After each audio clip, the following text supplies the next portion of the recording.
Hey guys, so I got this carpet cleaning machine behind me, and I was out on a job at a huge, old folks' home, and we would clean the carpets there every couple of weeks. We'd be cleaning carpets. They just had miles of carpet. This building is so big, and I had this kid working for me. We worked together for a couple of years, and he was always a screw up. He's got a very bad reputation in the community up here, and everybody told me to watch out. But I thought he had a lot of potential, and I wanted to invest a lot of my time and energy into this person. And I wanted to help him out. I felt bad for him. I felt like he might have some potential, and if he just learned the right things, maybe he could go far in life. So one night, we're out of this old folks' home cleaning carpets with that machine behind me. And I told him, hey, make sure that you don't let this machine go dry. You're going to put some water in here, and when the water starts running low, you need to stop and you need to fill it up. Because if it goes all the way empty and that pump is sucking just straight air, it'll blow the pump and ruin the pump. And this is a $5,000 machine. I don't want you to blow the pump on it, so just keep an eye on it. He's like, okay, no problem. Well, I leave him alone to do his thing. And eventually the job's done. He comes and gets me, hey, we're all done. Let's load up the van. I'm like, okay, cool. So we start loading up the van, put everything away, shut the doors.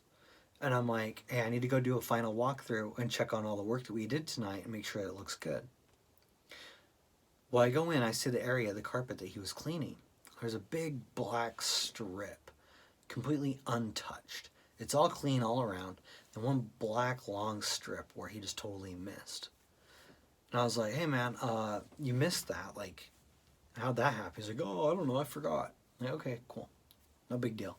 Let's pull out all the equipment, and we'll just go in there and we'll touch up. And he gets this worried look on his face, like, oh, okay.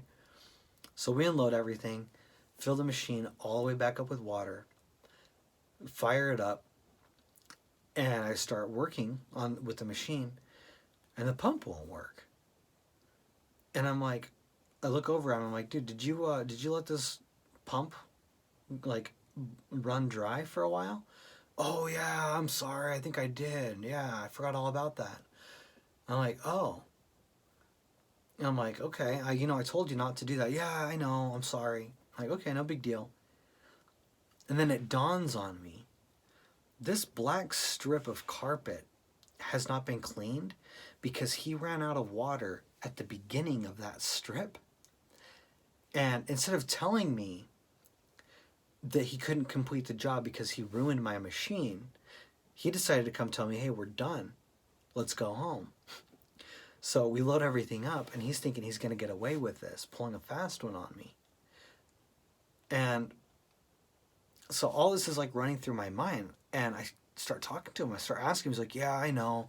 I'm sorry. That's true. That happened. I ran it dry, and I just felt really bad.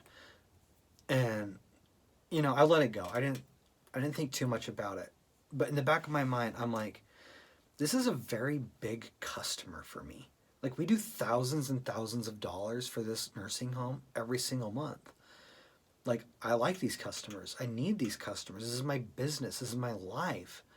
And you were going to leave a job undone because you were afraid to tell me that you made a mistake. That's not cool.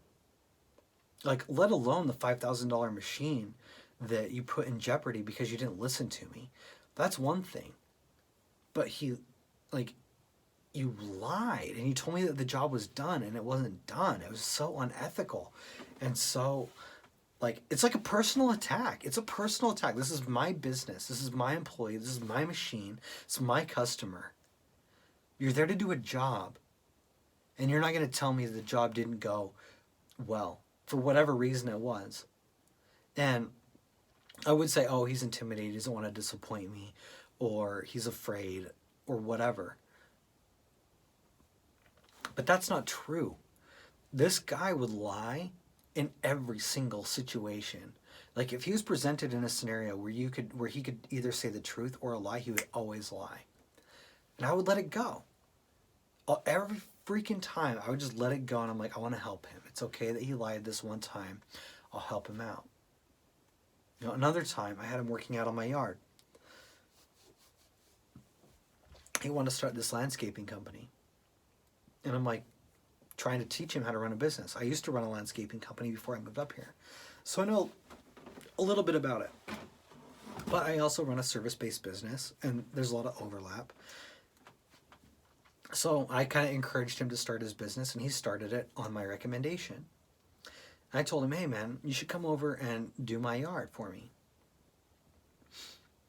And like, I needed a whole bunch of wood chips put in because I get all these weeds. My yard's very landscaped. I got like a bunch of trees and bushes and like, looks very nice, but I get all these weeds everywhere. And I don't have time to be out there pulling weeds because I got to be cleaning. Like, I got to be running my business. So I told him, hey man, why don't you lay out a bunch of this weed tarp or whatever, netting, so that weeds can't grow up, and then put some wood chips on top of that. And he's like, okay, it's going to be $3,000. And I'm like, okay, well, never mind then. I can't afford $3,000 just for that. You know, I'm not interested. So thanks, but no thanks. Some time goes by. And he mentions again in passing, you know, I think I could actually do those rock chip or wood chips for you for like $800. I think about it, I'm like, okay, done. Yeah, if you want to do it, you'll do the netting, you'll do the wood chips, and so it'll be $800. No problem. Let's do it. He starts laying out these wood chips. And I go out there one day and I'm like, hey dude, I didn't see you lay any like that netting down that I paid for. Like, it's on the estimate that you gave me that's going to be included in the job. You didn't lay it out. What's going on? Oh, you don't need it in these areas because it's already like 8 inches below the dirt. You've already got it. I just checked. I'm like, okay, well, I paid you to lay new netting out, but whatever. So he would leave and I'd pull out my shovel and I'd dig it up and there's no netting there. So he comes back the next day, moves on to another area, he's laying them out. I'm like, hey man, you didn't put any netting over here either. He's like, oh, you don't really need it over here because of this and this. You're not going to have any problems with weeds. Don't worry about it. I'm like, okay. Runs out of wood chips halfway through. He's like, you know, I'm going to need another $800 for more wood chips. So I'm like, okay, great. $1,600 on this stupid project when you told me it's $800. But whatever. I'll give you the extra $800 for wood chips. Finally finishes the whole project. None of the netting out there, even though he told me he was going to lay it. I'm $1,600 into this job he told me he was going to do for $800. Then, at the very end, he's like, hey, so I'm going to need another $1,600 to wrap up the job. Do you want me to send you the bill, or how do you want to take care of that? And I'm like, bro, you told me the whole thing's going to be $800. I've already paid $16. Now you want another $16? He's like, oh, no, that was just for the labor. Or that was just for the materials. I'm sorry. It's another $1,600 just for the labor. So I'm like, dude, you son of a bitch. I'm helping you get your business started. You don't even do the project to the specs that you specified before. And then you come back and you want to charge me double at the end of the freaking project. Like, this is the kind of guy I'm dealing with. Just a lying sneak. And it was pissing me off. So, some things happen. We have this falling out. And nothing to do with business. You know, he kept lying to me, but I was fine with the lies. Like, I was fine being taken advantage of. That did not matter to me because I thought that he could grow through this and, you know, he could develop character over time if he had some good influence. But it never happened. We had this falling out. And I find out, you know, he invites me over one day before the falling out. And I meet his neighbor, and his neighbor owns this cleaning company. And his neighbor's like, hey, we're getting ready to move. Do you want to buy our cleaning company from us? And I start talking to them about it. And they just kind of stumbled into the business, you know. They don't know anything about cleaning. They don't know anything about business.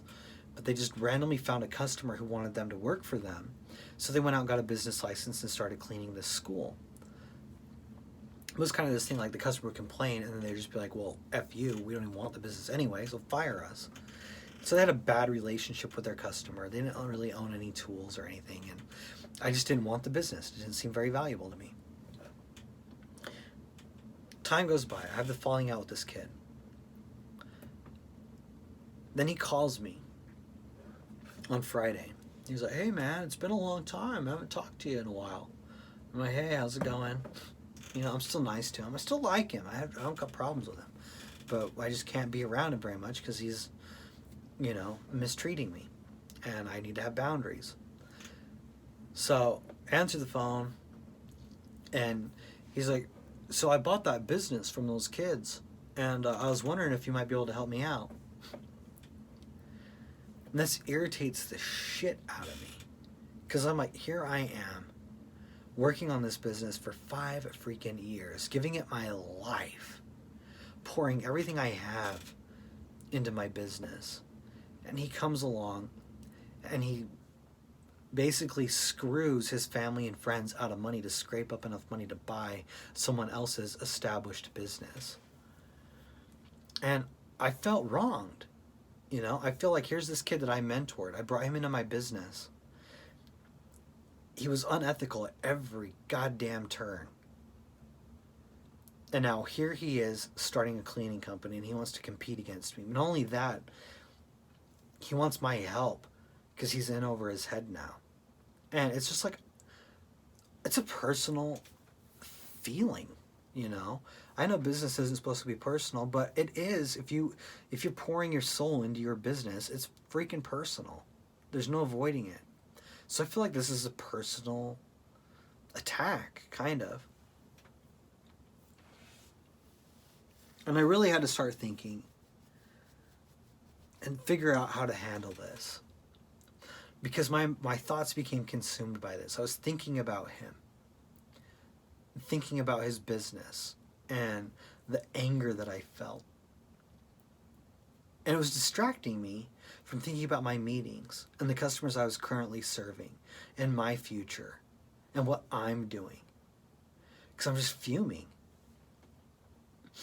And I had to come to the conclusion that if he does have this cleaning business that he purchased without earning, that doesn't impact me and my business. The city is big enough for all of us to run businesses. And the market is going to determine whether he can stay competing with me or not. He could lose this customer, and if he doesn't have the sales skills and the marketing skills, and he doesn't have any of the teamwork, like team building abilities, if he's dishonest, if he cheats and lies, if he does shortcuts in work, you know, if someone tells him to do something specifically and then he falls short and then he lies and tries to cover it up, that will push him out of the market. And I don't need to worry about it. And I'm on a good path. You know, my business is growing month over month. I've got really good goals that I'm working towards and I'm making good progress on. And I feel happy. You know, before he called me, I was like, that day I was really excited about my future. Then he called me and it derailed everything. But that doesn't change anything for me. I still have all the same customers that I have. I still have my reputation. I still have all my assets. I still have my whole future ahead of me, regardless of what he does. So that should not impact me at all. And so I feel like I've learned a lesson about, you know, envy or jealousy or whatever it is. Whatever, well, I don't know the word I'm looking for, but, you know, thinking about other people's business more than my own. It's not helpful to do that. I can still be very successful in my own right. Hopefully, maybe, if I earn it, you know. Like, regardless of what he's doing, I can still work very hard on my business and make my own progress at my own speed. And if he can become successful and maintain customer relationships and build a good, solid business, then he must have earned it. And so I should be happy for him.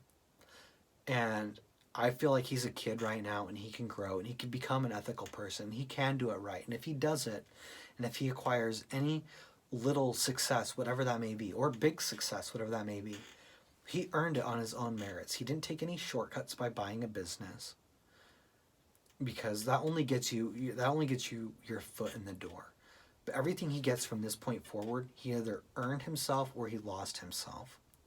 So, kind of rambling, but anyway, guys, if you want to do what you want, when you want, how you want, for who you want, how much you want, subscribe to my channel, and I'll see you guys next time.